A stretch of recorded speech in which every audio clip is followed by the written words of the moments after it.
les pido disculpas por la filtración. Creo que... Compañeros, por favor, Arián, no sabemos. Ya está, tranquilo. Lamentable situación. Sí, lamentable. Lamentable. Muy triste. Tranquilo y no pidan disculpas. No pidan disculpas porque ustedes no tienen la culpa. Esto pasa siempre en este tipo de actividades, así que no tomen como si fueran responsables de esto porque no lo son. Esto viene de otro lado. Y bueno, da cuenta de esto que vamos a hablar hoy, ¿no? De la disidencia, de cómo sigue molestando, ¿no? Así que tranquis. Cuánta violencia comprimida y bueno, evidentemente genera cosas y bueno, por ese lado no está tan mal, ¿no? Que demos lugar a la palabra. Sí, gracias Guachi, gracias compañeros. En ese sentido, un poco, la verdad que sentimos que esto retrocede enormemente, pero tenemos que reforzar las apuestas.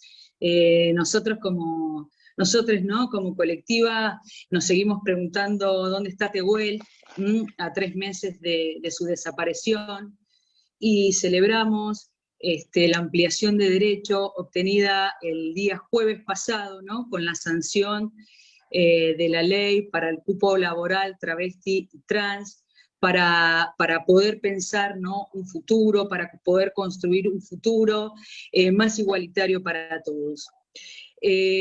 Para nosotros estar hoy acá es muy importante poder encontrarnos con otros, para poder dar lugar a la palabra, para que la palabra circule entre nosotros, apostando a la circulación de la palabra de múltiples formas, ya que como colectiva apostamos a una construcción plural, democrática y abierta de nuestra práctica profesional y también de los espacios de formación para psicólogos. Y en ese sentido nos parece fundamental visibilizar y deconstruir esta lógica, ¿no? Patriarcal, heteronormativa, ¿no? Que nos sigue o intenta por lo menos no buscar los intersticios para seguir ejerciendo su poder. Y en ese sentido, bueno, nosotros como profesionales y como toda la sociedad, ¿no? Redoblamos las apuestas. Por eso hoy estar acá, en este conversatorio cuyo nombre es Identidades disidentes, cuerpos sexuados, sin modelos convencionales para armar, forma parte, ¿no? De las apuestas y de las propuestas que tenemos como colectiva. Porque nos mueve el deseo, porque es con todo, y a pesar de todo, a pesar de los trolls, a pesar de estas interrupciones, a pesar de la represión policial que ha sufrido, bueno, hay una de las compañeras de quien hoy tenía que participar de este conversatorio, que es Jacqueline Romero, vamos a seguir adelante. Por eso damos comienzo, y para eso, bueno, vamos a presentar a quienes nos acompañan hoy. En primera instancia está Cristian Guachimolina, que es escritor, docente y performer. También nos va a acompañar Santiago Quizamas, que es presidente de la Asociación Civil Varones Trans y No Binarios de Santa Fe, parte del equipo de trabajo de la Comisión de Feminismos y Disidencias del Consejo. Bueno, Jackie, como dije antes, Jacqueline Romero no va a poder estar con nosotros. Sí está Juan Pablo Sangoy, que es militante LGBT y secretario de Diversidad del Partido Justicialista. Y también nos acompaña Carlos Bonzani, psicoanalista, es integrante del Consejo de Redacción de la revista Topía y es coordinador del área Adolescencia y jefe de Salud Mental del Servicio de Salud Mental del Hospital Belgrano. Bueno, comenzamos. Guachi, suyo.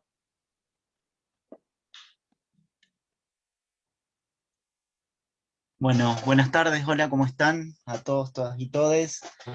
Nada, yo tenía entendido que íbamos a pasar un videíto ahora, así que si... Ahí lo pasamos si querés. Vamos, dale.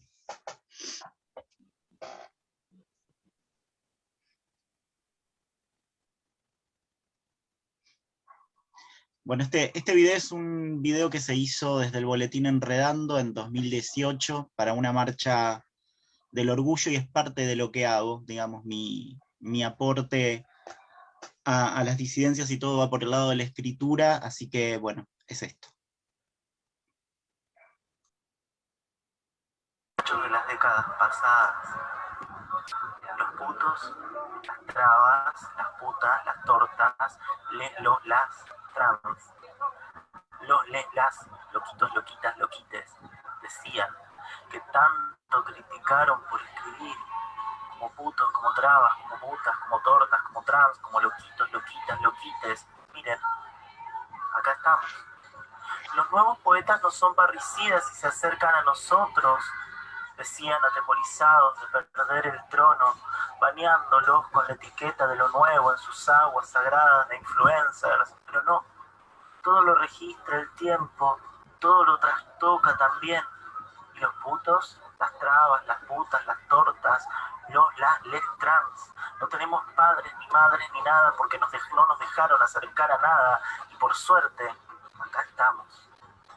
No nos gustan los que se hacen los loquitos, dijeron en las entrevistas para el grupo que los festejaba, y se pusieron en el lugar de los serios, los pensantes racionales, los normales, y de tan genios olvidaron lo que pasa en los cuentos de hada, cuando no invitan a las brujas o a las hadas marginales a las fiestas, y ahora estamos los putos, las trabas, las tortas, las putas, les trans, bien loquitos, loquitas, loquites, todos, todas, todes, sí, acá estamos. ¿Y qué van a hacer ustedes, muchachos, con su sentido heterosexual que oponían a nuestro caos significante, vacío y sin sentido? Nos decían, ¿qué van a hacer? Y no con nosotras, nosotros, sino con ustedes. Ahora que el tiempo los puso y nos puso en los lugares correspondientes, ahora que estamos acá, los putos, las trabas, las tortas, las putas, les trans, y no hay valor estético supremo, ni tradición que los ampare.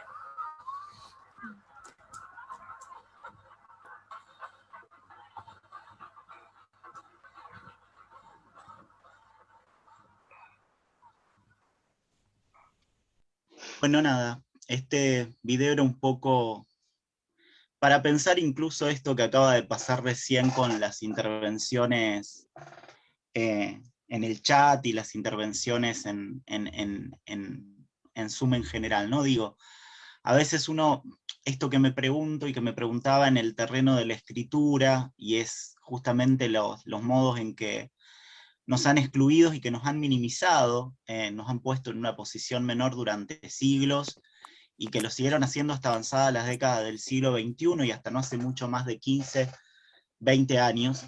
Cuando yo vine a Rosario acá era muy difícil encontrar espacios donde se escribiera desde una posición disidente, y que te permitieran escribir desde esa posición disidente, porque estaba todo el tiempo esta pregunta de, bueno, ¿a quién le va a interesar esto que escribís? A nadie le interesa, ¿no?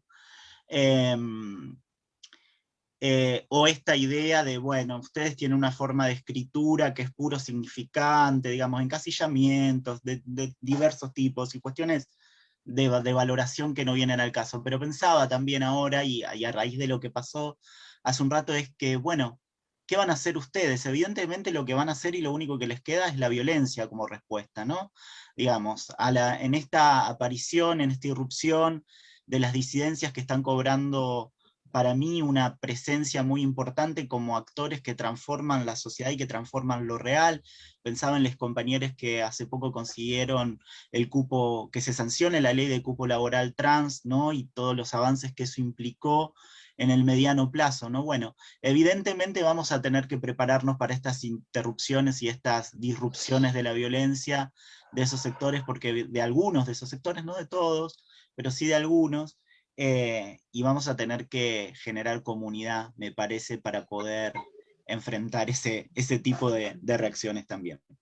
Bueno, nada, yo quería decir esto y quiero dejar ahora hablar a los demás, después seguimos. Gracias, Guachi. Sí, un poco estaba leyendo, no sé si Santiago está teniendo problemas de conexión. ¿Me escuchás?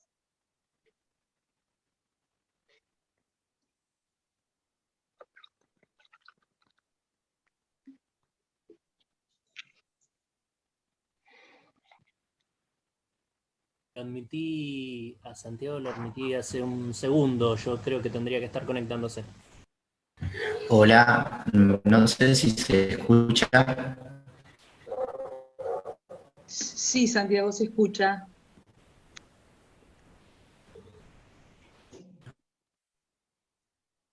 Hola. Perdón, ¿cómo les va? Me perdí, dijiste, Carla, porque en un momento se silenció el audio y ya no había forma de recuperarlo. Así que bueno. Nada, bueno, contarles un poco. Yo soy Santiago Quizamás. Sí, me decías, Carla, perdón. No sé si pudiste ver ¿Sí? el video que pasamos, Guachi.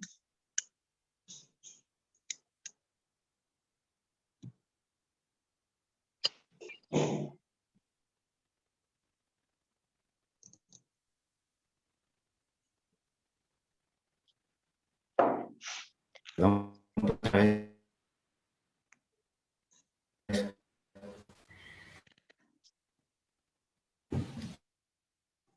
No te estamos escuchando, No Santiago. sé. ¿Vos me escuchás? Yo no te escucho, Carla. Ahora te estoy escuchando. Ahora Ahí está. Recién te se escucho. cortaba. Por ahí se corta, no sé si. Dale. ¿Me escuchaste, No Néstor? sé. No sé si había... Sí, es mi internet.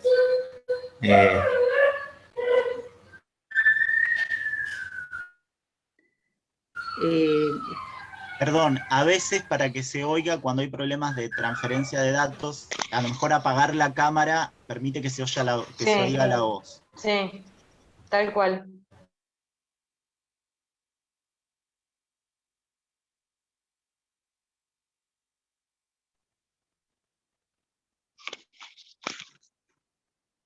¿Ahora, Santiago? ¿Me escuchás?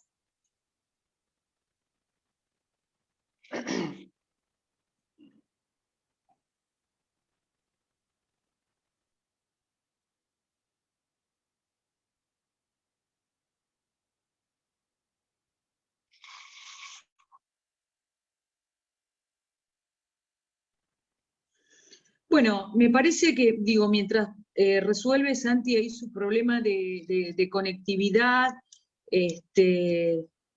podemos seguir, ¿no? Y podemos avanzar con este conversatorio en la fría tarde de hoy, tarde averiada. Venimos así entre los trolls de audio, de chat y de conectividad complotan contra nosotros. Juan Pablo, no sé si estás por ahí. Hola, ¿se escucha? Perfecto. Bueno, vamos a aprovechar mientras Qué tarde, Santi, Juan Pablo, qué tarde, ¿eh? mientras Santi se acomoda. Bueno, Dale.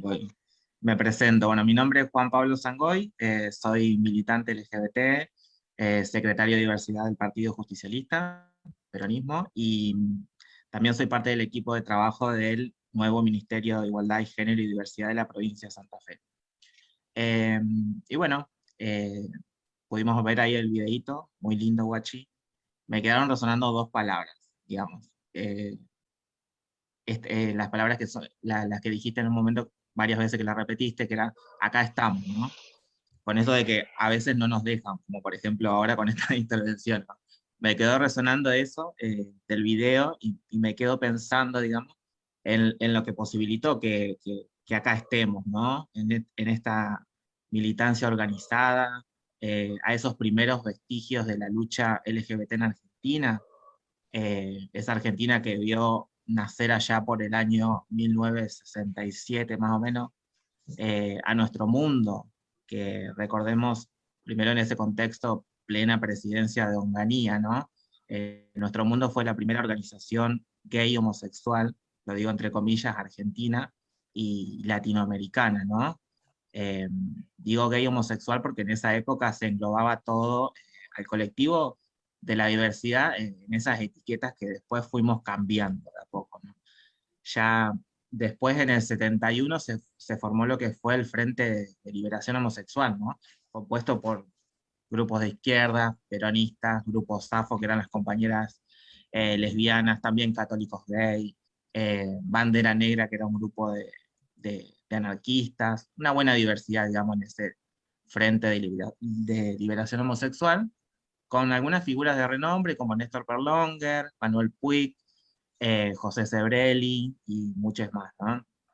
Este Frente de Liberación Homosexual pudo tener una aparición pública, ¿no? No así como en Nuestro Mundo, digamos, el Frente de alguna manera dijo, acá estamos, tuvieron una oportunidad cuando se encolumnaron en los festejos de la asunción de Héctor Cámpora como presidente, ¿no? Cayeron con una bandera que decía para que reinen en el pueblo el amor y la igualdad, Frente de Liberación Homosexual, libertad a los presos políticos. ¿No? ¿Y qué pasó? Obviamente, cómo reaccionaron en ese momento la militancia en ese contexto. Obviamente la marginación, ¿no? Hicieron como un vacío donde estaban encolumnados, tenían un vacío adelante y otro atrás, digamos. La gente, los militantes no se querían mezclar ni ser vistos bajo esa bandera que habían llevado. Después, cuando el contexto se puso más áspero, ya con el regreso y la muerte de Perón, digamos, fueron perseguidos también, obviamente, principalmente por López Rega, que era el director de la revista Caudillo, y esa revista funcionaba como aparato represor y propagandístico en contra de estas nuevas militancias. Y después ya en el 78, con esto Perlonger había quedado preso, obtiene su libertad, se va al exilio, el frente más o menos tiene su final, digamos, para no extenderme tanto, digamos, en este recorrido. Después nos vamos un poco más a la actualidad en el 84, ya cuando con la vuelta de la democracia se forma la comunidad homosexual argentina, la CHA, digamos, con Carlos Jauregui, César Sigliuti, María Rashid y muchos más referentes de esa época, digamos, cansada de las racias policiales, de estar en comisarías, en cárceles, digamos, en la discoteca Contramano, se llamaba, nace la CHA. Y bueno, en esa primera asamblea, obviamente, se estableció como primeros objetivos la emergencia de luchar contra esta represión y los edictos policiales heredados de la dictadura, ¿no? Y para finalizar y no extenderme tanto y pasar la palabra, después devino todo esto en la organización de las primeras marchas del orgullo, como veíamos acá en el video de Watch, digamos, pero en el 92 más o menos, creo que fue el año en el que dijeron, acá estamos en las calles, ¿no? De vuelta a esas palabras, eran 250 personas en esa primera marcha, muchos llevaban máscaras de cartón para no ser reconocidos y que después lo despidan de sus trabajos, recordando también y sin dejar pasar que acá las compañeras travesti y trans estaban invisibilizadas en ese momento, recién empezaron a organizarse y a escribir su propia historia, ¿no? Pero eso obviamente no me voy a ocupar porque no me corresponde como marica que soy, que me reconozco, digamos. Pero sí decir que aprendimos y seguimos aprendiendo de ellas. En esto de resignificar las palabras, como lo hicieron ellas, las tomamos como ejemplo de lucha, digamos. El hecho de reconocernos o reconocerme como una identidad marica tiene que ver con ellas. Yo no me identifico con la palabra gay, me da como una etiqueta blanca, burguesa, yanqui, digamos, todo bien igual, pero me reconozco, soy una marica marrona argentina, ¿no? Y lo mismo la palabra homosexual. Acá hay muchos profesionales de la salud y van a entender que con esa palabra nos empezaron a definir más más o menos en los manuales médicos, digamos, y que tiene un tinte un poco patologicista, digamos, y en definitiva, tomamos esta identidad marica, por ejemplo, esa palabra que fue un insulto que de niños ni sabíamos lo que significaba, sin tener conciencia de lo que significaba, ya percibíamos que estaba mal, ¿no? Que era algo que no podíamos ser, que no podíamos visibilizarlo. eh, la tomamos a esa palabra, obviamente, le invertimos la carga negativa que tenía y la llevamos con orgullo.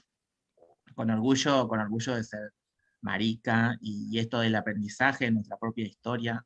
De hecho, ahora festejamos el Día del Orgullo el 28, digamos, de junio, este mes, por las revueltas de Stonewall en Estados Unidos, pero nosotros acá la festejamos todos los años, cerca de fin de año. Lo festejamos en noviembre, generalmente la primera semana de noviembre se hace. Y se preguntarán por qué en noviembre y no ahora también, ¿no? Pero bueno, porque fue la fecha en que se fundó nuestro mundo, digamos, la primera organización diversa de nuestro país, digamos. Siempre recogiendo, digamos, nuestras raíces, nuestra propia historia, porque para entender que estamos acá, como dice Guachi, para entender a dónde llegamos es necesario conocer de dónde venimos, ¿no? Paso la palabra para no monopolizar. Gracias, gracias Juan Pablo, gracias.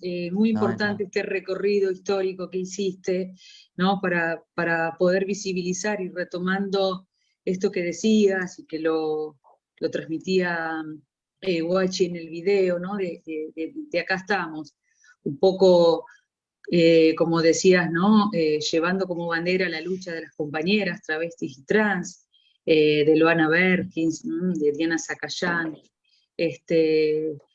baluartes, ¿no? De lucha. Muchas gracias. No sé si, Santi, ¿me estás escuchando? Ahora espero que me escuchen. Ahí vamos con los datos móviles hasta que aguantemos. Vamos, Santi. Crucemos los dedos por los datos móviles. Bueno, ¿cómo les va? Buenas tardes, muchas gracias por la invitación. Yo soy Santiago Quizamás, varón trans de 42 años, papá trans y presidente de la Asociación de Varones Trans y No Binarios Santa Fe. Bueno, yo les voy a hacer más o menos un recorrido de lo que fue mi vida, muy breve, porque me voy a saltar un montón de pedazos, 42 años, la verdad que no son pocos. Ojo, que después de la transición me pareció que era un adolescente, pero después al ratito me acordé que tenía 42 años. Bueno, yo creo que un poco viendo las imágenes del video de Guachi y entendiendo por ahí, tratando de entender desde dónde venimos y cómo fue nuestra sociedad en todo este camino. En mi adolescencia obviamente no había tanta información, mucho menos, no teníamos internet, no estaba todo esto de los términos, un poco las maneras de nombrarnos o de entendernos por lo menos. Yo salí del closet como a los 13 años, allá por los 90, y creo que salí del closet de una manera bastante turbia, digamos, porque no fue una decisión que pude tomar ni elegir, porque, bueno, nada, me descubren como en una, como si fuera un delito, besándome con quien era mi novia en ese momento, y bueno, fue una situación muy violenta. Bueno, así se entera mi familia, pues me agarran del brazo, así como si hubiera robado, no sé, una gallina, y como que me acusan de esto que hasta el momento estaba mal. Bueno, nada, estaba muy mal visto, estaba asociado a lo perverso, de lo que no había información, porque si hacemos un recorrido en la historia, en ese momento en el que yo me identificaba de alguna manera como como lesbiana, tampoco había información sobre las lesbianas. Creo que el colectivo de varones gays se había como acaparado de alguna manera toda la información y para la construcción de la sociedad en ese lugar que me tocaba a mí como mujer en ese momento, tampoco tenía la posibilidad ni de acceder a la palabra, ni de entender lo que me pasaba, ni mucho menos de enfrentar a mi familia y a un montón de gente a la que tenía que de alguna manera dar explicación. Bueno, salgo del closet, por suerte mi familia lo entiende, no sé si lo acepta en ese momento, no les quedó otra. No fue una decisión tampoco que así fuera. Mi familia es una familia trabajadora, muy humilde, no teníamos mucha formación. Y fue difícil transitar ese momento de la adolescencia sin poder encontrarle palabras a lo que pasaba. Pero bueno, nada, la sociedad tampoco era la misma, la del centro de la ciudad de Rosario a la de los barrios. Yo sigo viviendo en el mismo barrio de toda la vida, zona sur, barrio Las Delicias, y el acceso a la información y el permiso para hacer en los barrios no es el mismo que se da o que se garantiza en el centro de la ciudad o en las grandes ciudades como Buenos Aires, por ejemplo. Siempre tenemos esa sensación de que cuando vamos de viaje podemos ser. Es como que, no sé, hoy lo comentaba con amigues y como que cuando te vas de viaje salís en pantufla y pijama y te da exactamente lo mismo, porque nadie te conoce, nadie te va a mirar feo. Bueno, eso sentíamos en los 90, cuando íbamos al centro de Rosario, cuando salíamos al boliche y eso. Me costó un montón poder entender o poder darme el tiempo para encontrar quién soy hoy, un varón trans. Mucho tiempo me pregunté si debía transicionar yo transicioné a los 36 años, y para las personas, sobre todo creo que las personas de 36 años, entender o pensar que la vida pasó, que ya no tenemos tiempo para hacer, era eso. Pero bueno, fue de una manera muy linda la que me empujó a salir. Yo me casé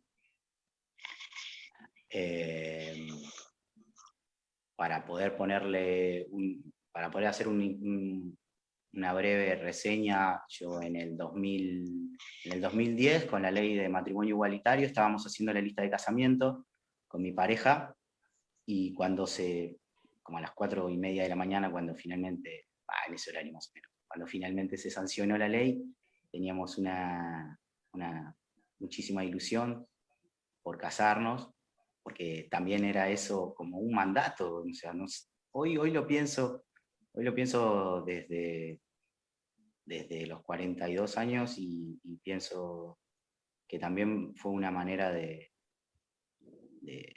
la sociedad de imponernos cosas. Recuerdo que mi familia me aceptó y aceptó un montón de cosas que pasaban en mi vida porque como no tenía demostraciones de cariño en público, por ejemplo, o sea, mantenía mi vida sentimental puertas para adentro, entonces era como que estaba todo muy aceptado, o sea, me entendían, pero mientras no mostrara para afuera. Y en el barrio pasó exactamente lo mismo, era como que todo el mundo sabía quién era, con quién me relacionaba y todo, pero puertas para adentro. Y creo que es eso que esa violencia como la que vimos hace un ratito, la que te empuja y la que nos empujó a hacerlo puertas para adentro y nos llenó de miedo a esa violencia. Bueno, yo me caso, En el 2011, en el distrito sudoeste, el primer casamiento en ese momento de mujeres. Fue un momento feliz, de mucho respeto. La jueza que nos tocó fue súper piola. Y también, de alguna manera, pronto empezamos a pensar formar una familia. También era como en secreto. Lo hacíamos con mi pareja. En ese momento no había ley de reproducción asistida. Y lo hacíamos en secreto, no le contábamos a nadie, juntábamos la plata, íbamos a intentos de inseminación. Y cada vez que nos daba negativo, nada, nos encerrábamos 2 o 3 días y no veíamos a nadie. Y después volvíamos a juntar plata para volver a intentar. Bueno, después de 10 intentos, llegó Pili, mi hija, hoy tiene 8 años. Y cuando Pili estaba en la escuela, en el jardín, en un cumpleaños, estábamos festejándoselo en la escuela, y para la construcción de Pili, yo siempre fui papá, si bien no tenía el cambio de identidad de género. Yo había sido papá desde el minuto 1, porque ella había entendido que mamá era quien la había llevado en la panza y quien le había dado la teta. Y mientras estábamos en la escuela,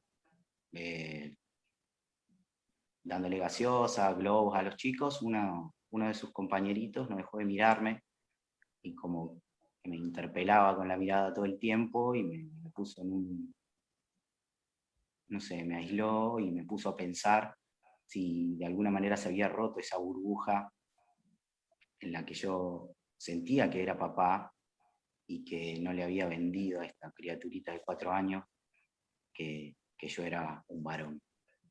Eso me angustió un montón, estuve como fácil un mes con una sensación incómoda en la garganta de no poder hablar, hasta que le encontré el sentido a todo eso que estaba pensando, que me atormentaba, y sentí que no quería dejar de ser papá, que entendía que de alguna manera, a medida que ella creciera, iba a vincularse con otras personas que tal vez le transmitan otra información y que no era la que yo quería que conociera, porque si de alguna manera yo me había autopercibido como papá mucho antes de ser un varón trans. Primero sentía que era papá. Así que nada, hablé con un amigo, le dije lo que estaba pasando, después lo hablé con mi pareja, lo entendió, y comenzamos este camino de transicionar. En ese momento la Subsecretaría de Diversidad hacía un encuentro de transmasculinidades. Eso fue en el 2018, 17, finales de 2017. Nos encontramos con algo de 10 varones trans de todo Santa Fe, donde vimos que estaba la necesidad de reunirnos, de organizarnos para compartir información. Había compañeros que estaban operados, otros no, incluso compañeros que ya tenían hijos, como yo, y pudimos compartir ese miedo, esa angustia, eso de no querer pasar por esta vida sin ser. Y así formamos esta organización, bueno, mira, que hoy soy presidente, Varones Trans y No Binarios Santa Fe. En ese momento se llamaba solo Varones Trans Santa Fe, que también no existía este concepto del no binarismo, no había información sobre las no binarias, ni términos como transmasculinidades tampoco, y en la necesidad de poder visibilizar al colectivo, porque todo lo trans estaba asociado a las compañeras trans, nos nombramos así. Y bueno, de ahí la organización no paró de crecer, nos juntábamos todos los jueves, desde hace 4 años, para tratar de acompañarnos, para tratar de de transmitirnos información, de abrazarnos. Hoy, bueno, con la pandemia no mucho, pero de acompañar a nuestras familias. Dentro de la organización hay infancias y adolescencias, tenemos compañeritos de 8 años, 9, hasta un compañero de 61. Eso, poder compartir toda esa información nos trajo, bueno, nada, mucho alivio, saber que las cosas de alguna manera están cambiando, celebramos todas las instancias de luchas que se dan, como la de la ley de interrupción del embarazo, bueno, la de cupo estos días. Me parece que de alguna manera, si bien vemos que todo de alguna manera evoluciona y se amplían los derechos, nos siguen pasando estas cosas como las que vivimos recién. Entiendan que yo creo y estoy convencido de que muchos de ustedes se pusieron muy incómodos, incluso por el grado de violencia que fue. Imagínense en una criatura, en una persona de 10, 12, 14, 15, 16 años que no puede ni levantar la cabeza, ni mirarte a la cara, ni le sale la voz. Atravesar violencias como esa hacen que las cosas sean cada vez más difíciles. Por eso celebramos este tipo de charlas, celebramos el poder encontrarnos, el que compartamos información, en el que celebremos que, bueno, que la diversidad existe, y así como decía Juan Pablo, esto de existir y de habitar y de poder ocupar la calle como siempre quisimos. Parece que yo lo viví de mi adolescencia con el no, con el no puede ser, con el no a todo. Me han construido y me han socializado como una mujer, y con todas esas violencias, con toda la misoginia que nos dio y nos construyó el patriarcado, poder hacer hoy tratar de construir una masculinidad que abrace la diversidad, que traiga otras respuestas.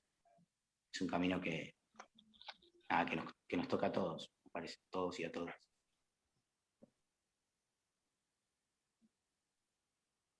Gracias, Santi. Gracias por compartir con nosotros, ¿no? tu historia de vida, de militancia, de activismo.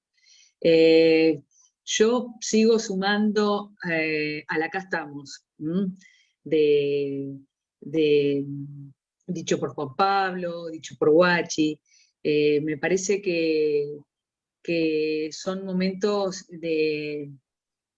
en donde estos sectores por ahí logran manifestarse de esta manera, como vos decías recién, ¿no? Con un nivel de violencia que me imagino en niñez, como lo terrible que debe ser. Y en ese sentido, digo, poder abrir estos espacios, como decía al comienzo, ¿no? Para que la palabra circule, para poder escucharnos, para poder pensar otro futuro posible. Así que gracias. Gracias por estar con nosotros.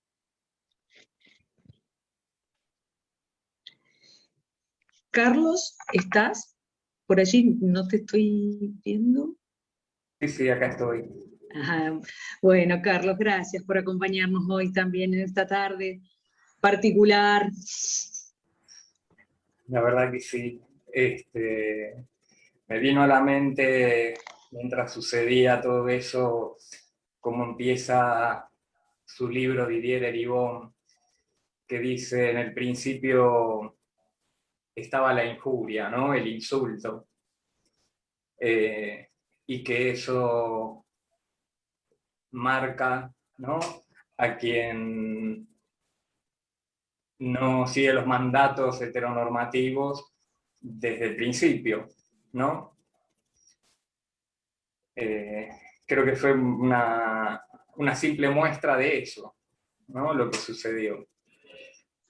Que por suerte es cada vez menor. Me parece que es una reacción ante todos los avances en cuanto a derechos, ¿no? También. Pero bueno, estoy contento por la invitación. Y a su vez que los compañeros y las compañeras de Topía me hayan propuesto estar acá con ustedes cuando mandaron la invitación a la revista. Tal vez aclarar que no soy jefe de servicio del Hospital Belgrano, sino jefe de unidad, que sería como un vice jefe, digamos. Y bueno, me convocan a este diálogo como psicólogo y en particular como psicoanalista, que estuvieron hablando de la historia, ¿no? Son disciplinas con una historia por momentos nefasta, ¿no? En cuanto al papel que han jugado respecto de la diversidad, ¿no? Por momentos en un rol de control social, respecto en torno en general a las identidades disidentes. Sí, yo también pensaba en algo de la historia. Yo me formé en la Facultad de Psicología de la Universidad de Buenos Aires a fines de los 80. Acá hay algo que está haciendo ruido, a ver qué es.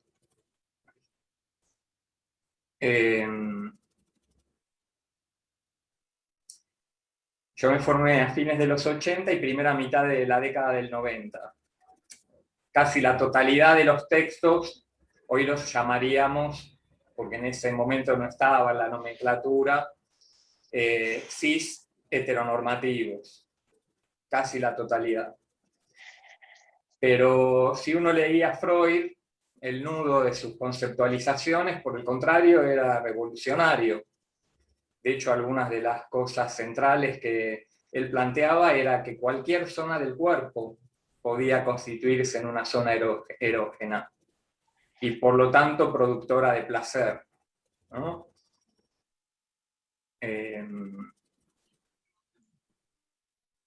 Y por otro lado, los objetos de amor y de goce erótico tampoco estaban predefinidos. O sea que ya en 1905 él hacía estallar toda la sexualidad victoriana. Pero por eso no existe ni psicología ni psicoanálisis a secas, ¿no? Estas disciplinas son ejercidas por personas con ideologías y prejuicios específicos. De hecho, en una de las materias que yo cursaba en 1992, justamente, bueno, yo coordino ahora el área de adolescencia del servicio del hospital.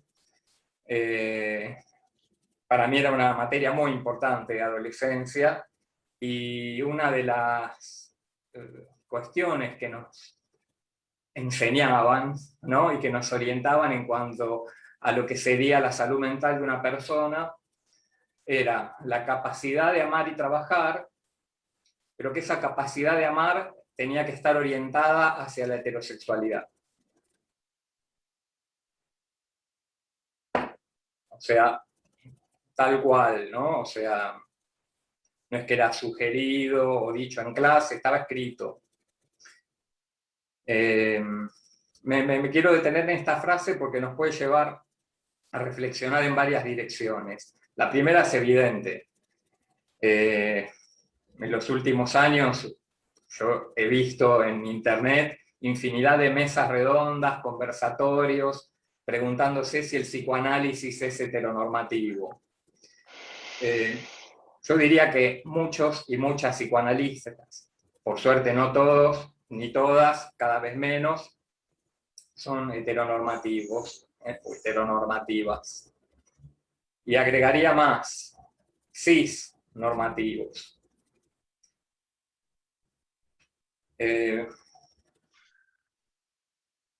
Yo podría, digamos, decir desde un lugar de privilegio, ¿no? Que yo soy varón cis, ¿no?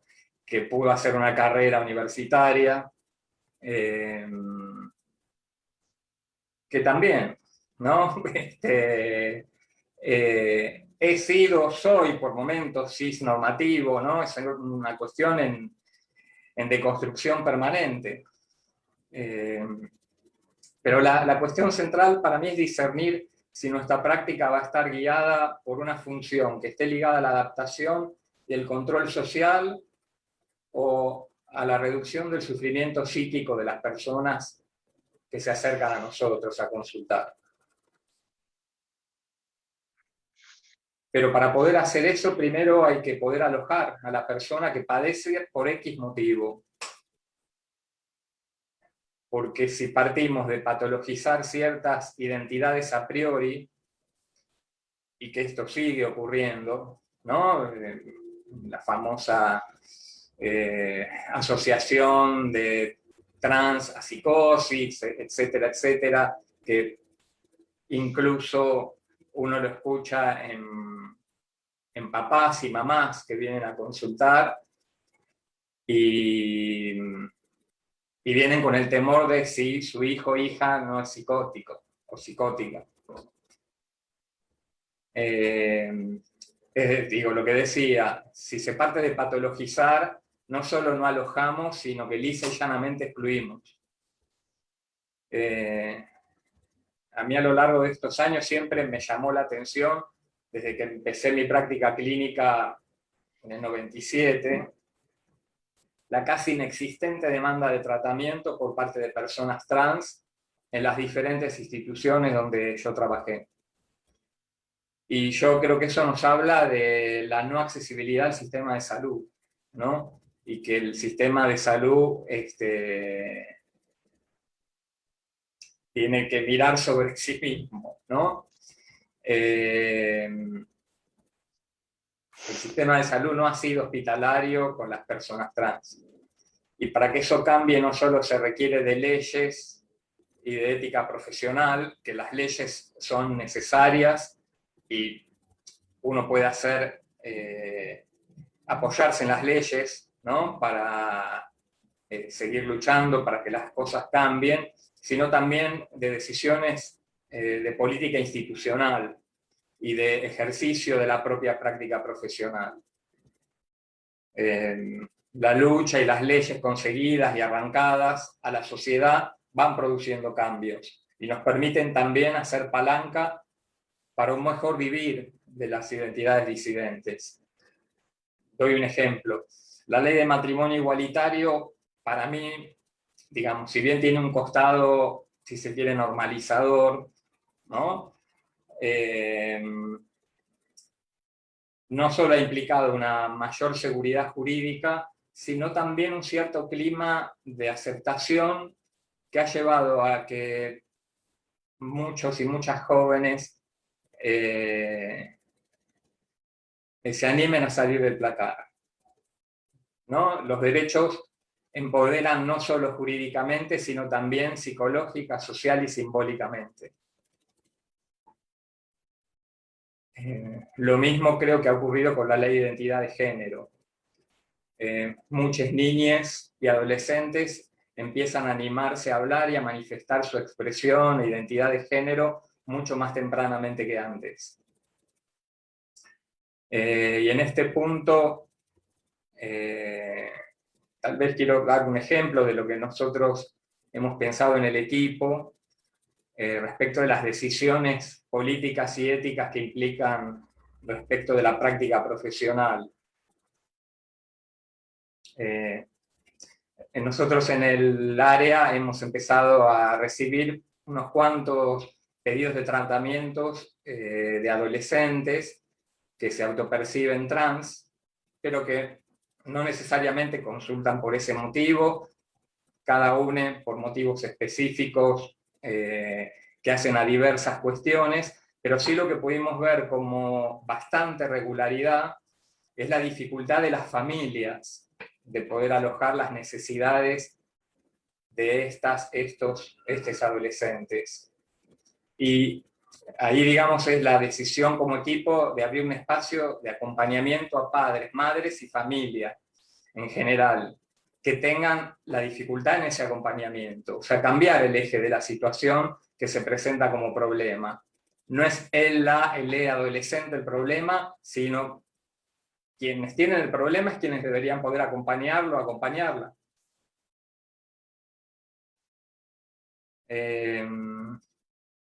Y una cosita más quería agregar respecto de la frase que yo mencioné antes, de que para Freud la salud mental estaba dada por la capacidad de amar, gozar y trabajar.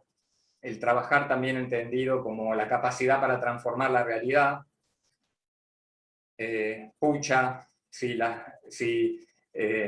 personas trans no han transformado la realidad, ¿no? Con toda la lucha. Yo lo que quería subrayar justamente que los y las psicoanalistas debemos poner justamente en el banquillo a las sociedades que impiden que esa capacidad de amar, gozar, trabajar puedan desarrollarse. Y creo que en este sentido la ley de cupo laboral tiene esa potencialidad de que la nuestra sea una sociedad más vivible y dignificante.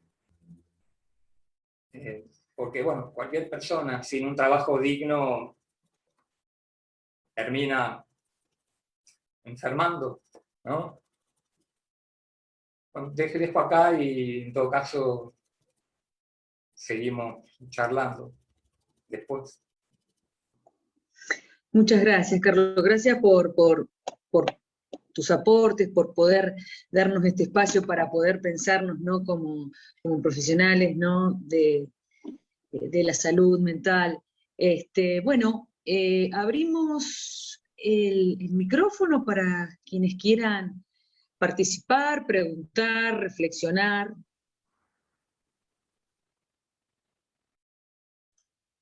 Yo tengo un comentario, si puedo hablar, que Sí, además creo que fui el más breve de todos para escucharles. Pero un poco escuchando todo lo que Juan Pablo, lo que Santi, acá lo que Carlos trajo, bueno, también pensaba en varias cuestiones en relación con la historización que hizo Juan Pablo. Me parece como muy importante reflexionar el binarismo de base que subyace a la diferencia entre homosexual y heterosexual, que tiene que ver, bueno, con un término que también viene de la literatura, porque lo usó, esta diferencia y esta dicotomía la usó por primera vez un escritor, que fue un escritor húngaro, que fue Carl Maria Kertbeny, y que, digamos, lo acuñó, lo utilizó sobre fines del siglo XIX, a la dicotomía por primera vez, heterosexual-homosexual, digamos, y que repone y que lleva a una dicotomía y un binarismo que es casi homologable al binarismo sexogenérico, ¿no? Digamos.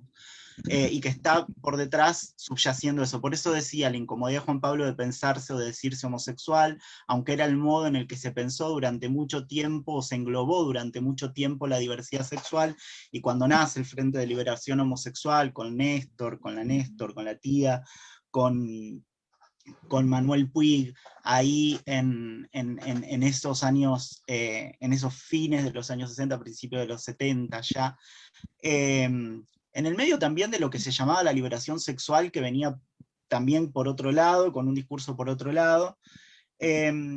Digo, esa categoría, la categoría de homosexual, opacó durante mucho tiempo la diversidad sexual, ¿no? Y opacó no solo la categoría de homosexual, sino después también la idea de gay y la idea de orgullo gay, ¿no? Digamos, sobre todo pensando también en el contexto de Stonewall, digamos, que es lo que nos convoca durante este mes, digamos, muchas veces la celebración de Stonewall, la celebración o la conmemoración de Stonewall, se pensó en el término del orgullo gay, ¿no? También, y eso opacó también la diversidad, y opacó, por otro lado, la historicidad propia de Stonewall, que fue movida, digamos, por dos protagonistas centrales que eran cuerpos trans, mujeres trans, ¿no? Estoy pensando en Marsha Johnson y en Silvia Rivera, por ejemplo, ¿no?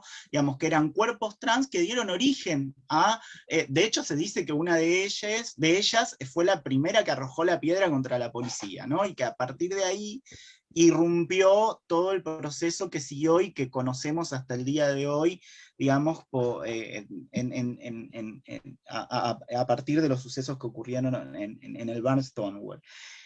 Y es interesante pensar, porque esto lo decía también en Gaby George y Javi Gaspar y en otras charlas que se dieron el año pasado en el contexto del orgullo, que muchas veces esta idea del orgullo gay, por un lado, y también solo la focalización del orgullo gay en los derechos, que está muy bien, digo, acuerdo absolutamente con que los derechos permiten y abren posibilidades, la conquista de derechos, pero muchas veces focalizar la cuestión del orgullo gay también, o del orgullo, perdón, en torno de términos gay y en términos de derecho, opacó también que fue que esto se dio en una lucha cuerpo a cuerpo en las calles, en una lucha con la policía, ¿no? Estos cuerpos se enfrentaron materialmente en la calle con la policía, ¿no? En Stonewall, ¿no?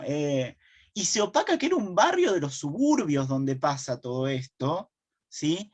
Y que no tenía nada de la purpurina y nada de todo lo que a veces se pone a conmemorar en esta fecha, ¿no?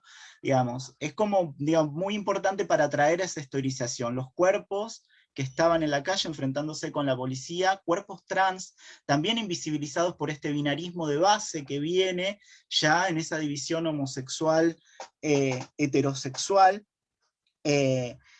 y bueno, nada más que eso, digamos, como reponer un poco esa historicidad y decir que a mí, bueno, así como Juan Pablo dice que le interesa como reivindicarse marica y que es el término que le gusta, a mí me gusta que me digan puto, digamos, ¿no? Digamos, ese es otro insulto que se ha usado para descalificarnos, y entonces yo me siento bien cuando me dicen puto, digamos, y por eso cuando leía acá en el chat que decía puto el que lee, decía, ay, sí, yo.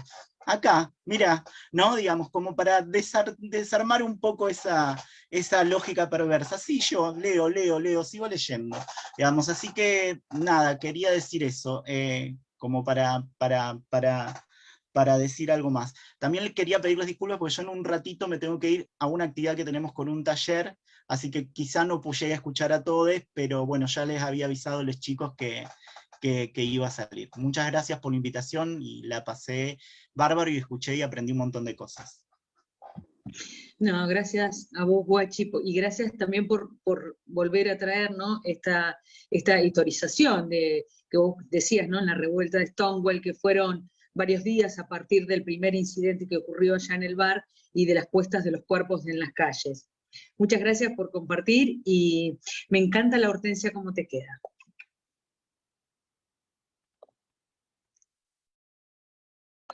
Bueno, está abierto para el micrófono, para escucharnos, para pensar, para reflexionar, para preguntar. Carla Lilian Milic está levantando la mano. Dale, porque a veces ayúdenme porque no veo todo, tengo bastante acotada la visión, estoy con el celular. Lili, ¿estás por ahí? Acá estoy. Dale. Bueno, en principio agradecer a todos los participantes para hacer enojar a los que tenemos que hacer enojar necesariamente, bien por eso que estamos acá, me encanta esa cuestión. Guachi, tené cuidado porque dicen que las hortensias hacen que no te puedas casar, no sé si vas está en eso, cuidado con el uso del matrimonio igualitario y todo eso.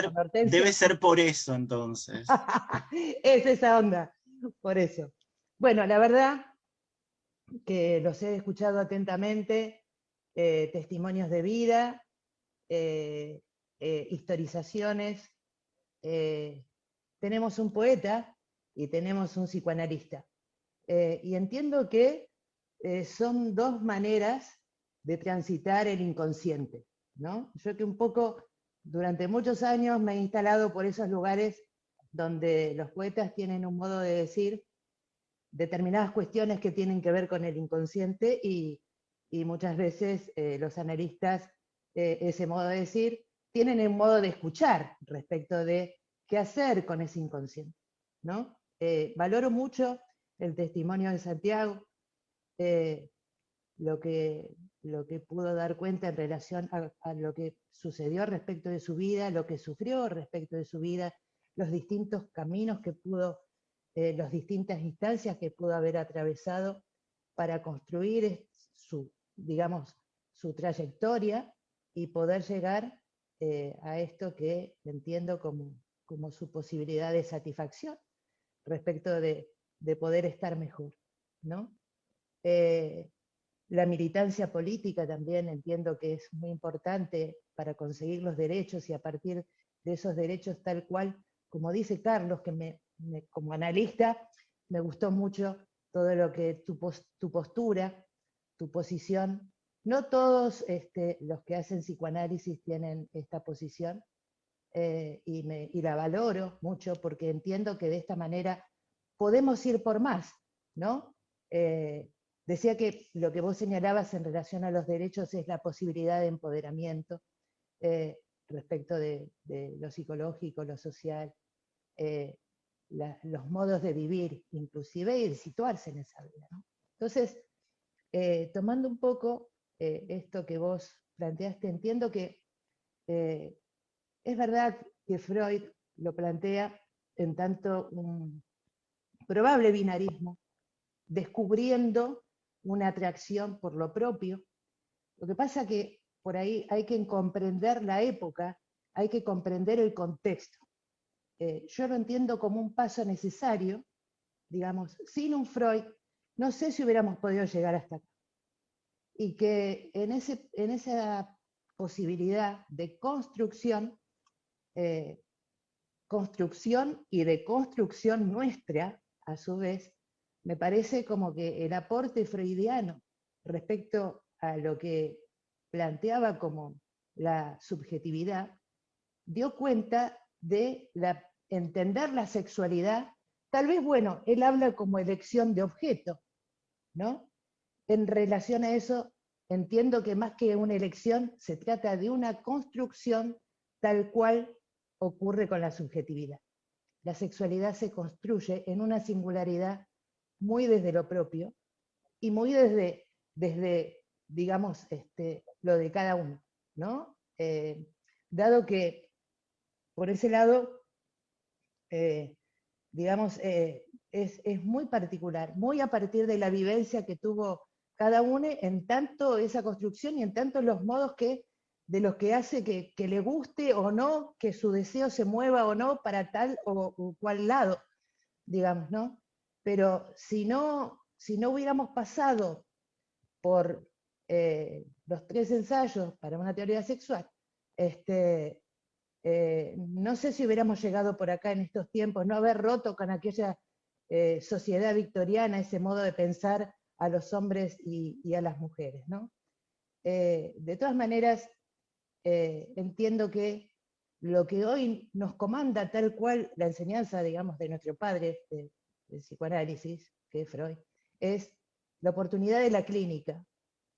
Y a partir de lo que nosotros escuchamos del sufrimiento de nuestros consultorios, nos damos cuenta de cómo estas estructuras, de cómo estas sexualidades son vividas.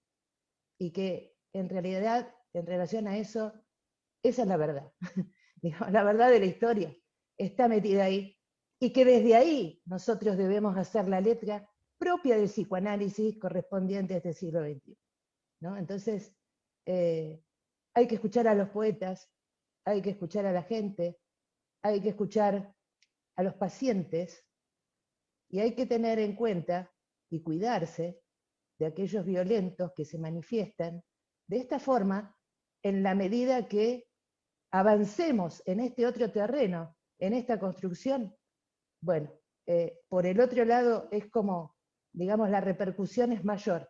Y eso nos da cuenta, a pesar de, digamos, de la intención de amedrentar, de que por ahí y por acá es el camino. Digamos, que en este tipo de encuentros y en este tipo de intercambio de historias, de situaciones, de teorizaciones, de palabras dichas poéticamente, es donde vamos a construir entre todos como sociedad esto que queremos descubrir como la verdad. Les agradezco. Gracias, Lilian. ¿Puedo decir algo? Sí, Carlos, sí. No, acuerdo con vos, Lilian, respecto de lo de Freud, que hay que situarlo en su época, por eso yo decía que hizo estallar la sexualidad en esa época, 1905, decir lo que dijo era hacer estallar la sexualidad, o como era pensada la sexualidad en esa época, justamente. Pero también me quedé pensando en lo que decía Guachi respecto de Benkert. En ese momento fue revolucionario crear la palabra homosexual, porque el objetivo no era, el objetivo era patologizar para que no nos maten, digamos, era un crimen, ¿no? Entonces, algo que tuvo un sentido positivo, terminó siendo agenciado por los sectores, digamos, más reaccionarios y convertido en una patologización que llevó después, usar tratamientos de internación bastante violentos, prácticas, como le llaman, tratamientos aversivos, ¿no? Digo, algo que en un principio muchas veces puede ser, hay que estar atentos, porque algo que puede ser revolucionario en un momento, tratar de decir, bueno, es una enfermedad, no hay que meter presos, terminó saliendo el tiro por la culata, digamos, ¿no? Y empezar a funcionar el control social a través de la patologización en vez de la criminalización, ¿no? De pasar de ser criminales a enfermos.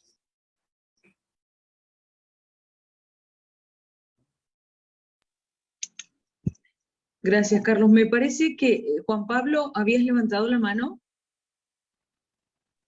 No, no, no. Ah.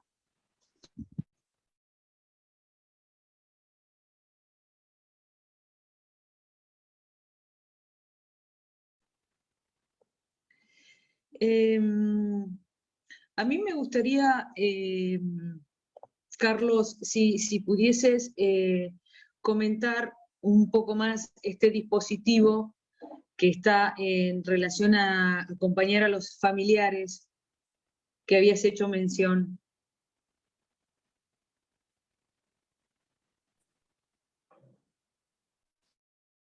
La idea es, sea chicos, chicas que están en tratamiento, o chiques, digo, no solo trans, sino también gays, lesbianas,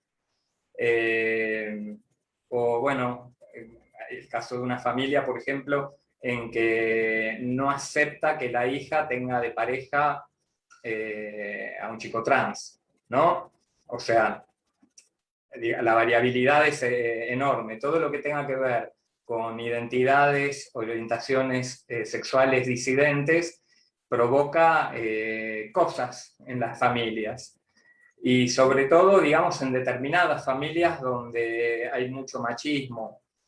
Por lo menos la comunidad en donde nosotros estamos insertos, el hospital, en general, cuando uno va a hacer talleres a las escuelas, por ejemplo, hay toda una mitología y formas de pensar muy machistas, ¿no? No sé, respecto incluso de la mujer, respecto de que, bueno, si se pinta es una puta, no puede salir con pollera corta porque está provocando, bueno, las típicas cuestiones de género, ¿no? Entonces, nosotros lo que tratamos de hacer es ofrecer a las familias un espacio. En principio es individual, porque en pandemia no se puede hacer grupos, pero la idea es que en algún momento poder armar un grupo donde se pueda trabajar lo que les pasa en relación a la orientación sexual o identidad de género o expresión de género del hijo, hija, hije. Digo expresión porque no necesariamente a veces han consultado porque el hijo tenía modales de mujer, ¿no? O formas de mujer. y no necesariamente implicaba una orientación sexual en particular o que quisiera hacer alguna transición.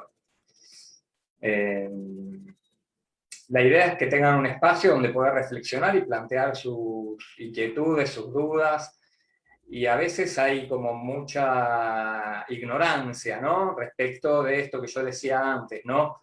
Plantean, no, a ver si el hijo es psicótico, no se estará equivocando, el poder entender que cuando expresan lo que están sintiendo a veces lleva un montón de tiempo poder abrirlo y contárselo a la familia, porque a veces dicen de golpe, no es de golpe. De golpe te pareció a vos, que se animó a decírtelo, ¿no? Digo, esas son las cuestiones que van apareciendo, que por lo menos a mí me parece que estaría buenísimo en algún momento poder armar un grupo donde pueda circular también la palabra y poder desarmar todos esos mitos, presupuestos que vienen muchas veces de las revistas donde se manejan todos esos conceptos que algunos profesionales tienen, ¿no? Esta equivalencia a psicosis o a perversión o lo que sea, no importa, patologizante. Pero uno escucha muchas veces lo mismo que escucha de los profesionales, escucha de los familiares, ¿no?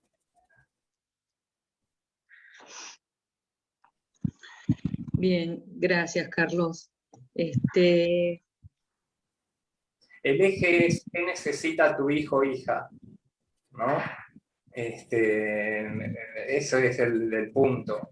Que puedan ver qué necesita, más que la necesidad propia. Sí, un dispositivo fundamental para el acompañamiento de esas subjetividades, ¿no? Por parte de la familia, que en esto que vos decías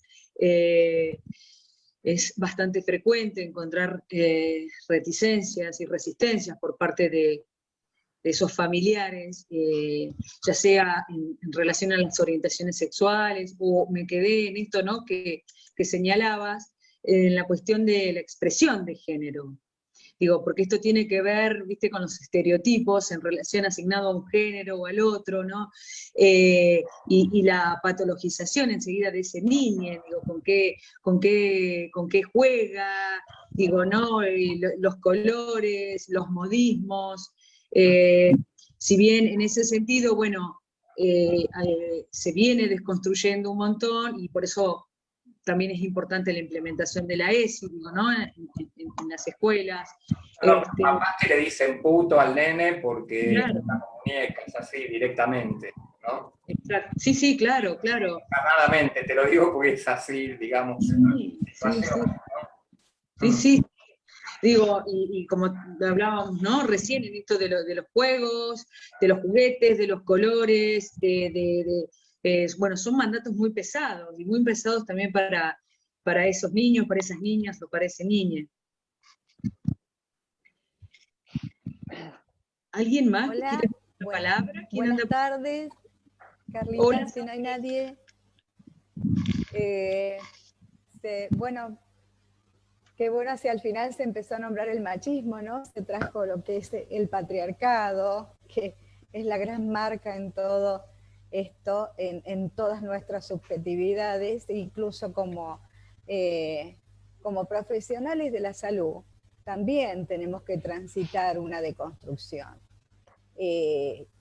Yo, bueno, no soy muy jovencita, tampoco tan mayor, pero transité una universidad que me proveyó de herramientas que estaban completamente determinadas por ese tipo de paradigma. O sea, yo estudié identificaciones fallidas, estudié funciones y todas digo, para no irnos a temas específicamente de la clínica, porque creo que es un conversatorio mucho más amplio y más inclusivo, pero en el sentido de distintas actores, distintas actrices que estamos intercambiando.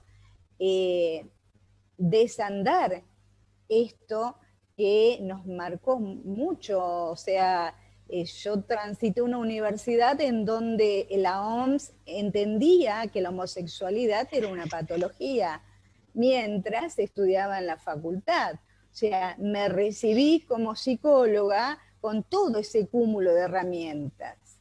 Y el compromiso ético de deconstrucción hay que también difundirlo, hay que activar en ese sentido, porque no podíamos dar respuesta a tanto sufrimiento si nos encallábamos en esas herramientas sin cuestionarlas. Por suerte, tantos y tantas intelectuales, pensadores, pensadoras, y en nuestro país muchísimas, nos han aportado para poder rever y poder incidir en la clínica y poder pensar y posicionarnos en otros lugares.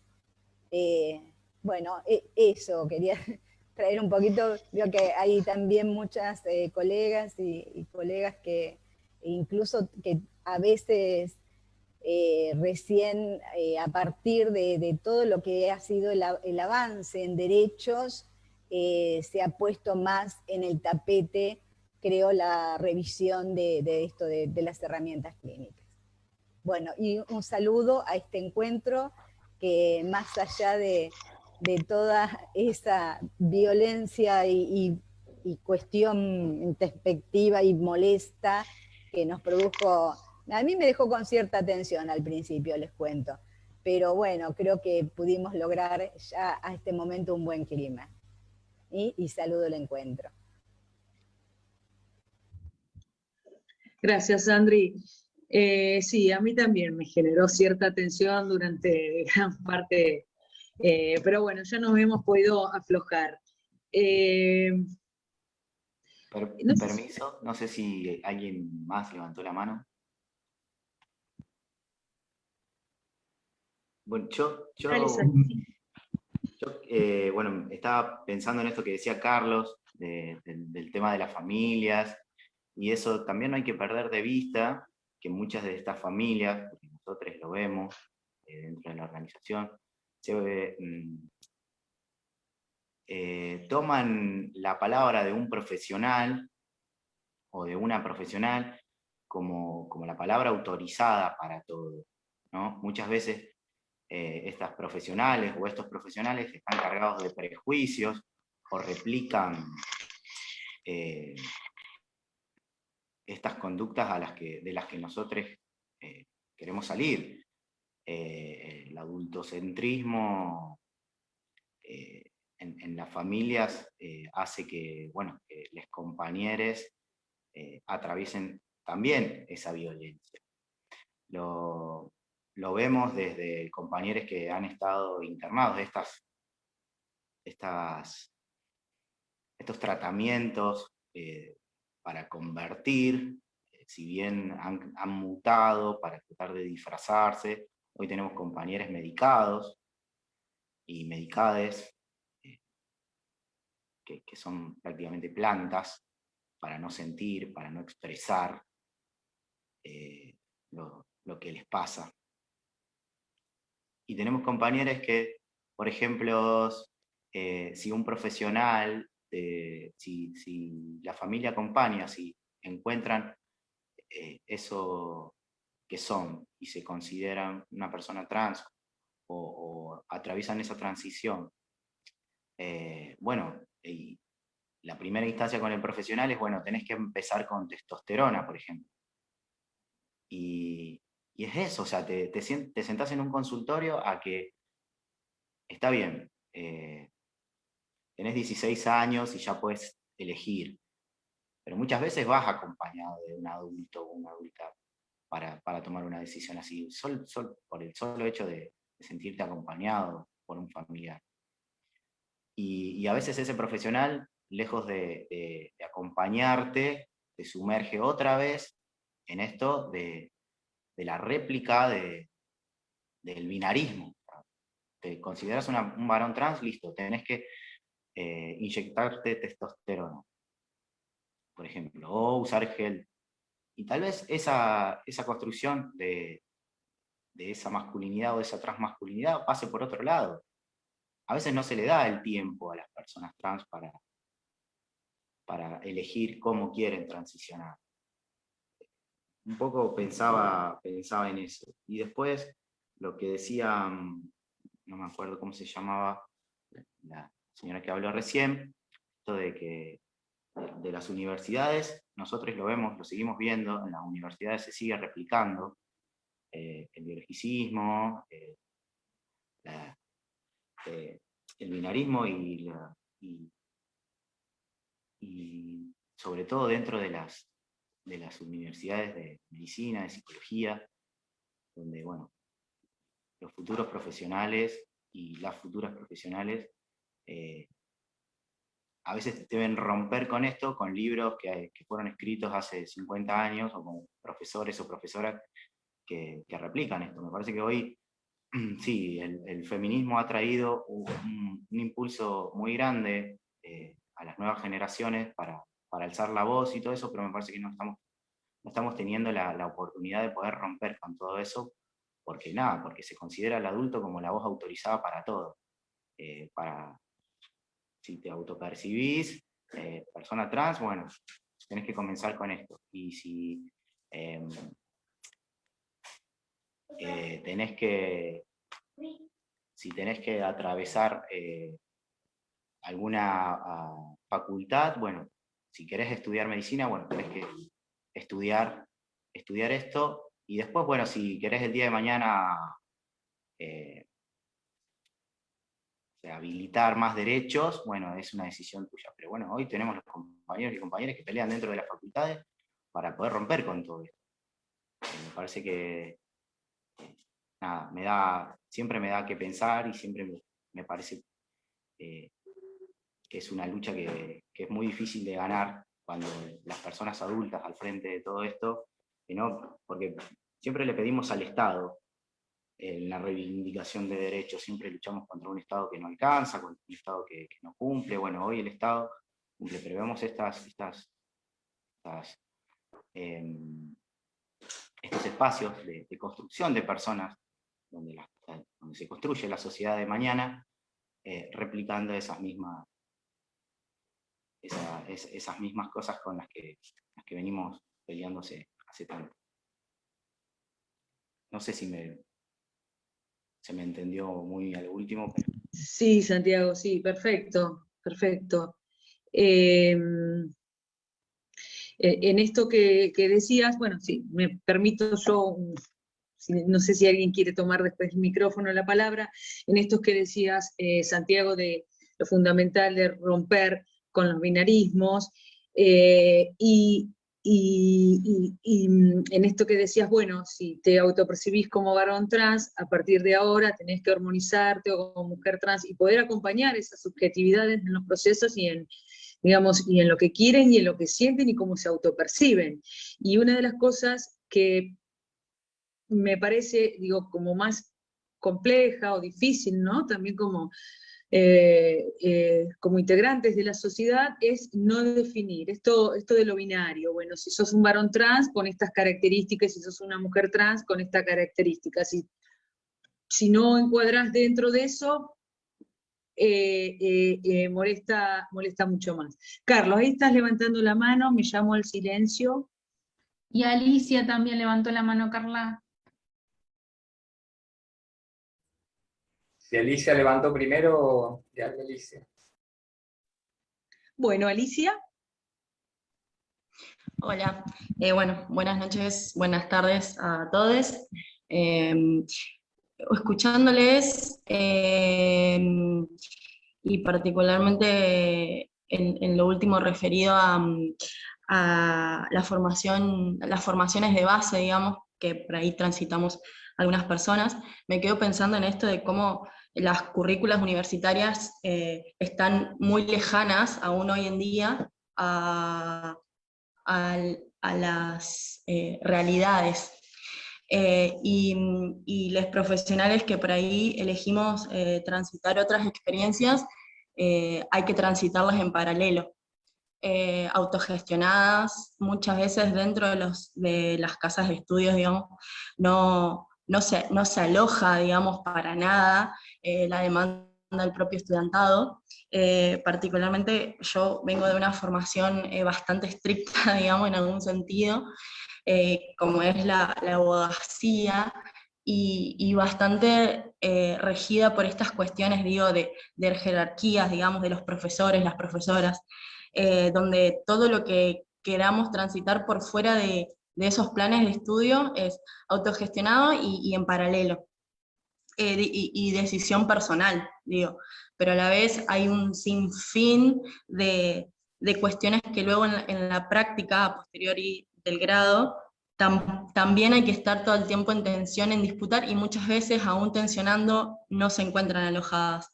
Digo, pensando en los espacios como, por ejemplo, tribunales, es re difícil transitar los procesos por fuera de lo normado, digamos, por fuera de lo reglamentado, y muchas veces hay que buscarse como estrategias en términos de, bueno, ¿qué dentro de lo posible, qué es posible? Porque en cuestiones de rito tan rigurosas, a veces una cuestión, por ejemplo, lingüística, que sin duda tiene un valor, a veces puede ir en detrimento del derecho, digamos, por ejemplo, de fondo.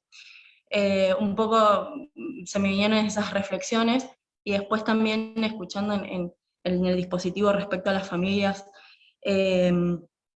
y demás, también a veces, particularmente transito, digamos, como trabajadora de uno de los niveles del Estado, y por ahí surgen estas cuestiones, digamos, referidas a trasladar el problema, digamos, el problema siempre es de lesotres, digamos, en este caso de los progenitores, las progenitoras siempre ponen el problema por fuera de ellos, digamos, de ellos, de ellas, y en realidad está ahí el kit, o sea, está ahí el kit. Creo que las nuevas generaciones vienen a poner sobre la mesa eso.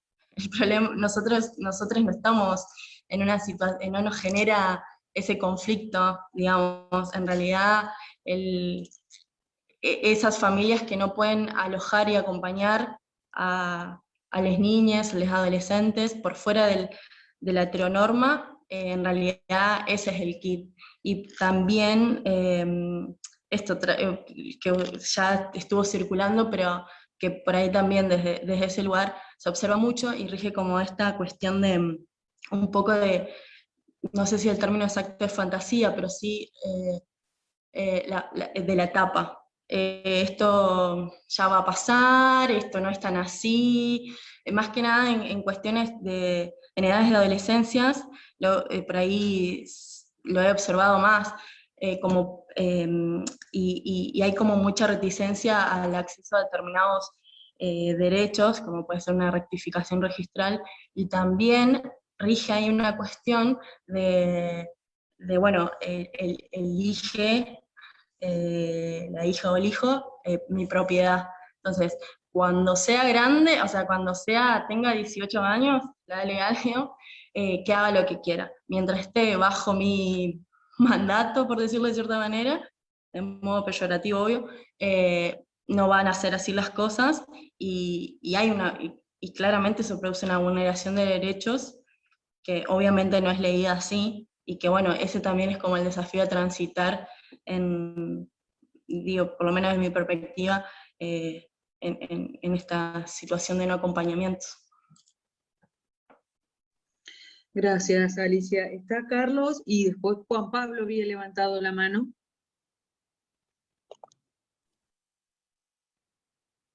Te escuchamos, Carlos. Sí.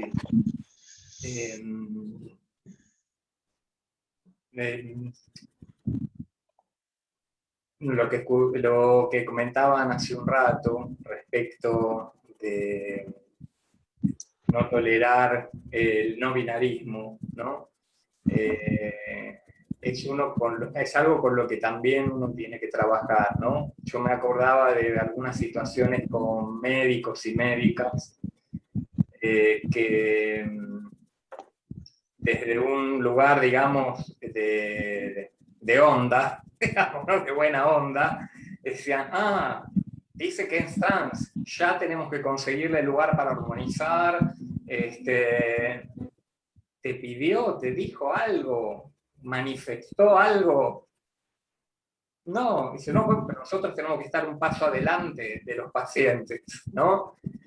Y no, o sea, nosotros acompañamos, estamos al lado, ni atrás ni adelante, en todo caso es acompañar a medida que va surgiendo la necesidad, en todo caso se deberá ir orientando, se pasará a trabajo social si es que se necesita algún acompañamiento más en relación a los recursos, pero es al lado, no adelantarse.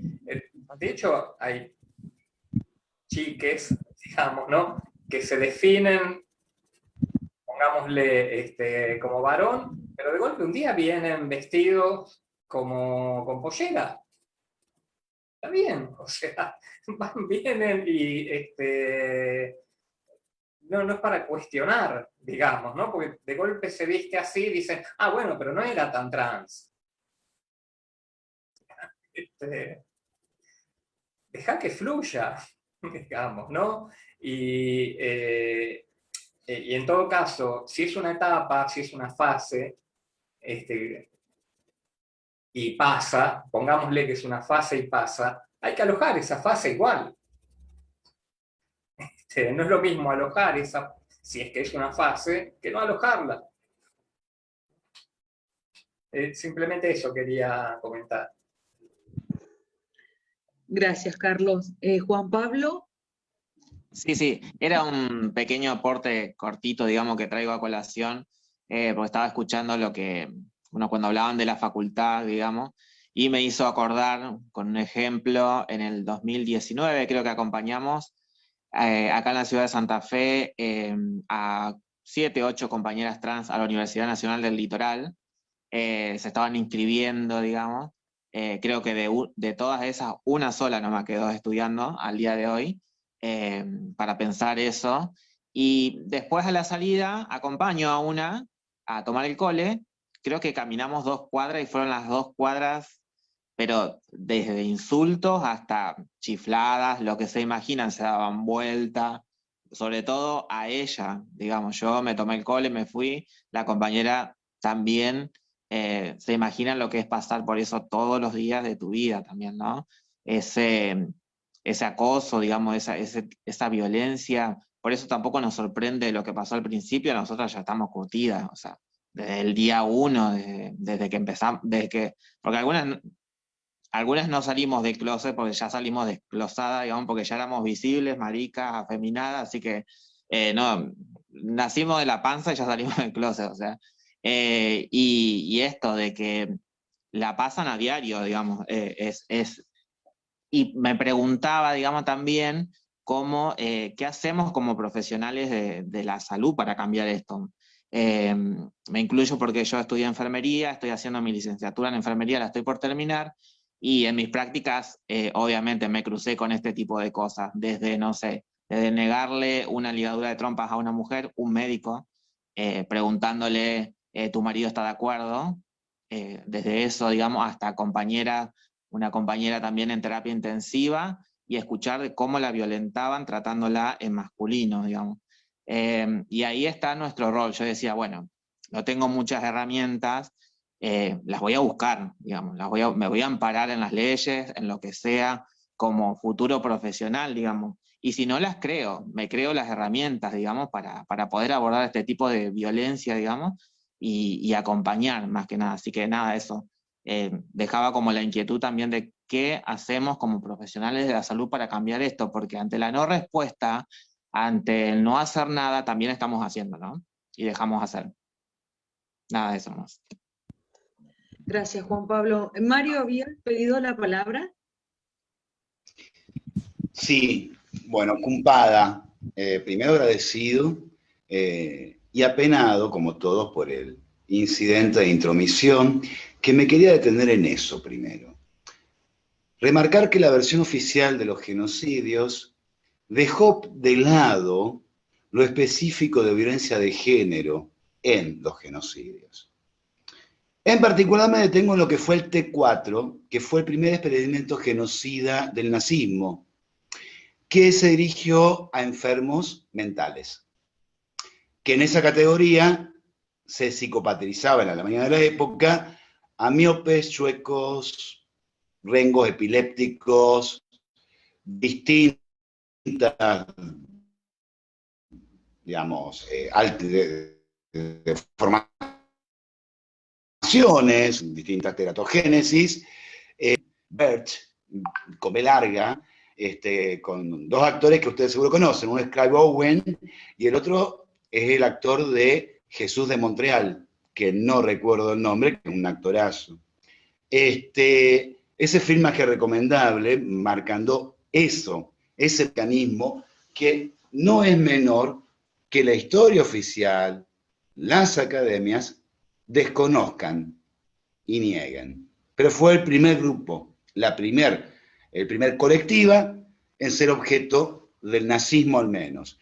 Y luego en las Pampas realmente sabemos que hubo, en el marco de las torturas de los genocidas, agravantes de la misma en relación a condición sexual, género y demás concepciones. Eso por un lado.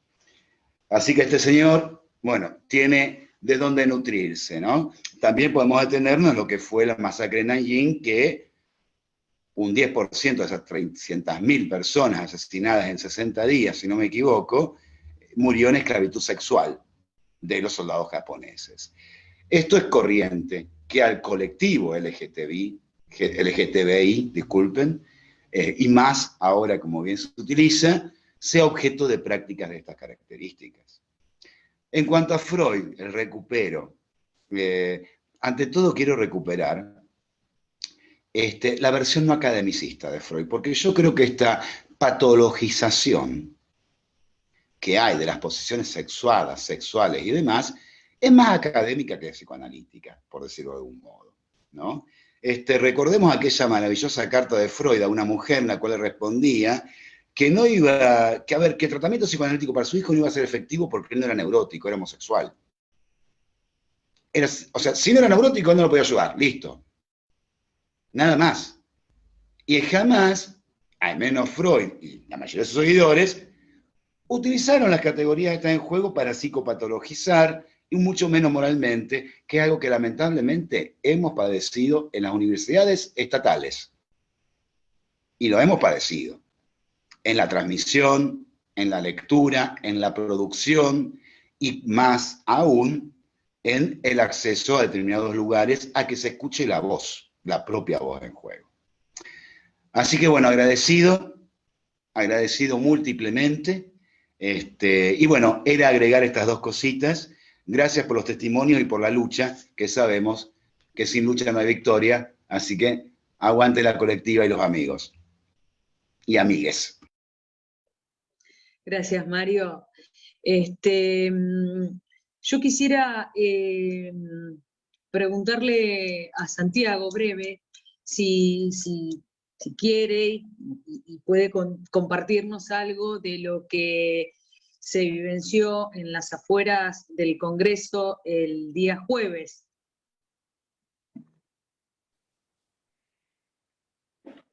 Bueno, afuera era alegría. Creo que todos fuimos con la expectativa de celebrar desde que yo creo que se supo el horario y la fecha de la sesión, ya íbamos a celebrar que por lo menos se estuviera tratando. Después, bueno, obviamente la pandemia impidió que gran parte del colectivo se movilizara. Éramos algunos grupos, pero bueno, siempre visibles. Por suerte hemos visto bastantes compañeros trans acompañando la lucha de las compañeras, la lucha histórica de las compañeras. Eso también refleja mucho de una nueva construcción. Me parece que siempre en estas instancias como que medimos, ¿viste? Las luchas. Creo que no vamos a ver esas esas grandes columnas de gente que moviliza el feminismo, como fue la ley de interrupción del embarazo, sabemos que si bien, y de esto me voy a hacer cargo, lo que diga, no todo el feminismo apoya las causas de la diversidad. Ni esto que a lo que vos hacías alusión al principio, de la desaparición de un compañero trans hace ya más de 100 días, ¿qué sería de esta causa si el feminismo todo acompañara esta búsqueda y aparición con vida? ¿Y qué sería de muchas de las luchas del colectivo de la diversidad si estuvieran el colectivo feminismo abrazándolo desde el día 1? Pero bueno, nada. Igual se dio, por suerte, festejamos, celebramos. La verdad que conmovido de las grandes historias que compañeras históricas que estaban en la plaza relataban de lo que fue desde la construcción de la ley, de todas las veces, de todo lo que fue las instancias de arreglo, que sabemos que siempre están, ¿viste? Todo ese trasfondo, ese tras bambalinas de reuniones tras reuniones y acuerdos que siempre se dan, en pos del reconocimiento de derechos. Me parece que hoy la sociedad es otra, que estas charlas y estas leyes y este tipo de reuniones que habilitan la palabra, no solo a las personas del colectivo, sino con ustedes, los profesionales, me parece que son la muestra de que vamos en un buen camino. Me parece que es eso, siempre vamos a celebrar las instancias de ampliación de derechos. Hoy por suerte, hay un Estado que contempla, y yo no soy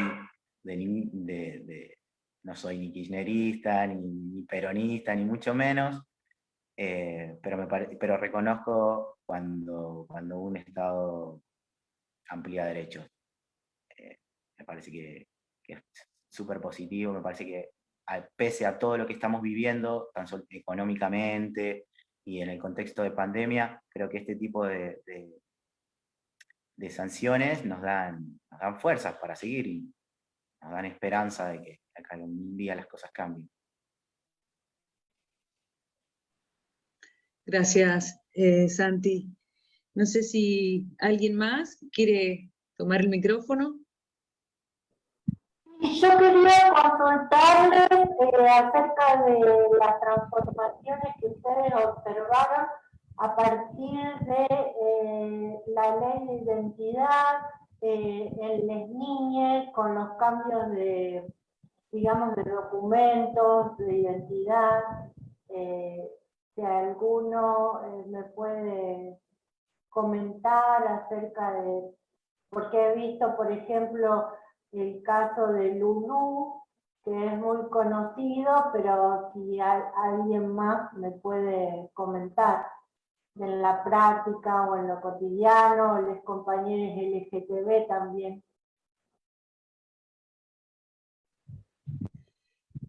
¿Quién quiere responder?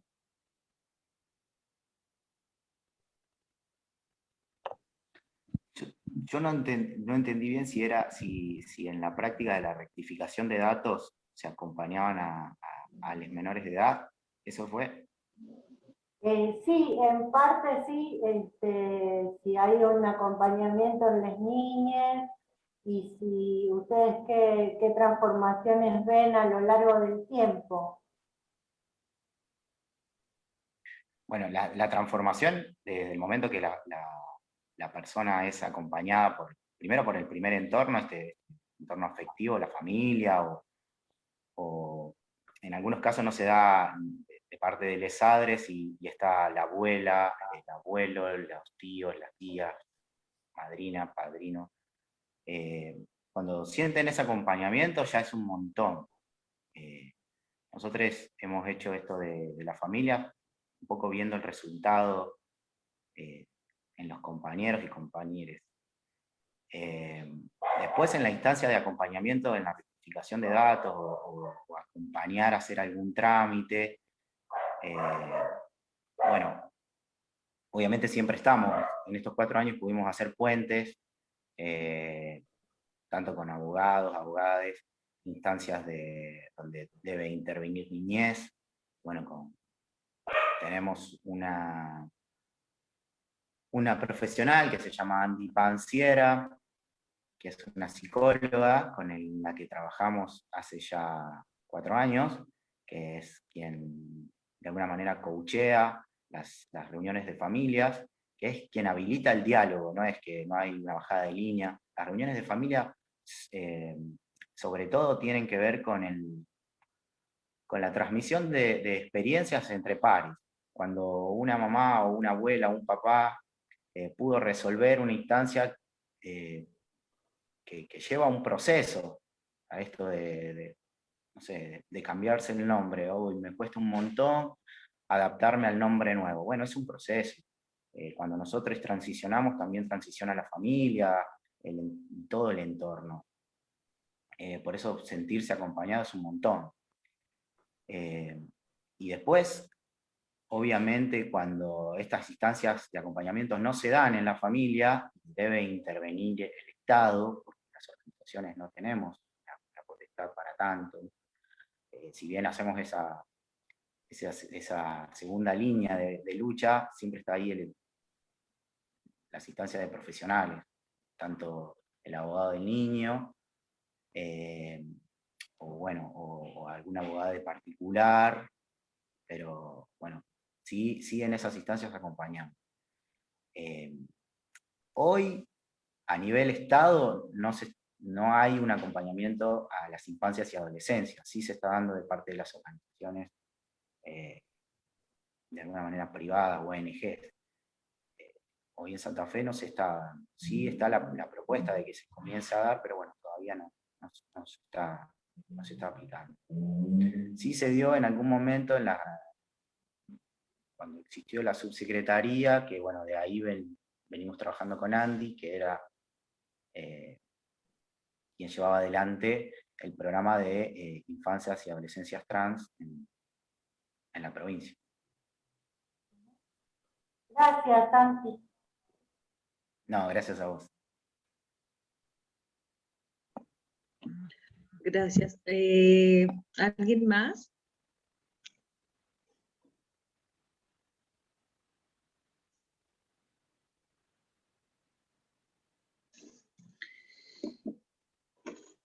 Bueno,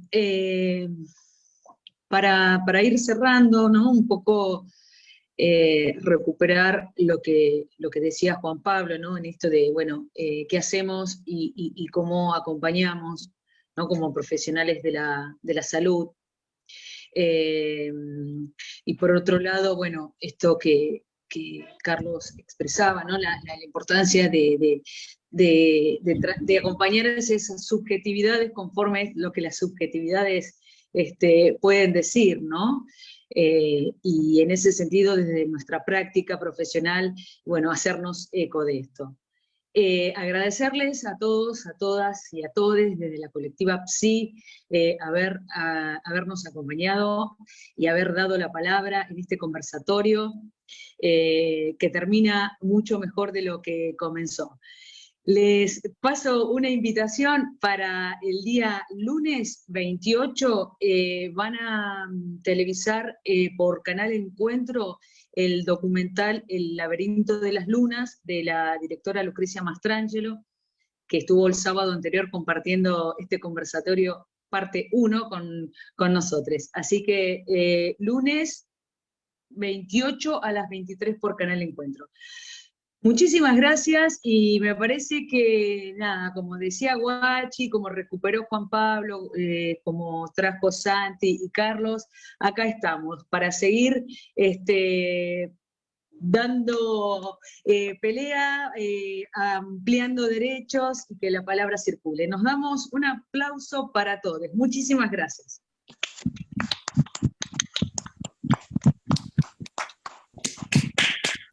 Bravo. Muchas gracias. Buenísimo. Gracias, buenas tardes, muchas gracias. Gracias.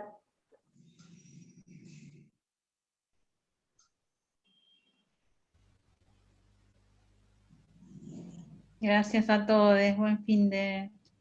Buen fin de, saludos. Gracias, muchas gracias, saludos.